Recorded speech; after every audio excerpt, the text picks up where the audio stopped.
అవినీతిపై తమ ప్రభుత్వం మరింత కఠినంగా వ్యవహరించబోతుందని ప్రధాని నరేంద్ర మోడీ స్పష్టం చేశారు.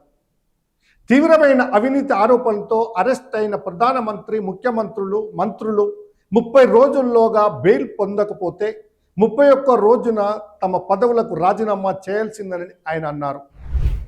ఇందుకు సంబంధించిన 3 కొత్త బిల్లులు ఆయన గట్టిగా సమర్థించారు. శుక్రవారం బీహార్లో గయాలో జరిగిన ఓ బహిరంగ సభలో ప్రధాని మోడీ ఈ కీలక వ్యాఖ్యలు చేశారు. ఈ కొత్త చట్టాలను చూసి ప్రతిపక్షాలు ఎందుకు భయపడుతున్నాయో ప్రజలందరికీ తెలుసని మోదీ చురకలంటించారు.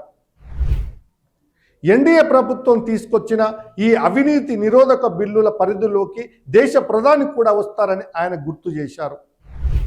ఈ చట్టం అమల్లోకి వస్తే ఏ ముఖ్యమంత్రి, మంత్రి లేదా ప్రధానమంత్రి అయినా అరెస్ట్ అయిన 30 రోజుల్లోగా బెయిల్ తెచ్చుకోవాలి, లేదంటే వారు తమ పదవిని వదులుకోవాల్సి ఉంటుందని ప్రధాని వివరించారు.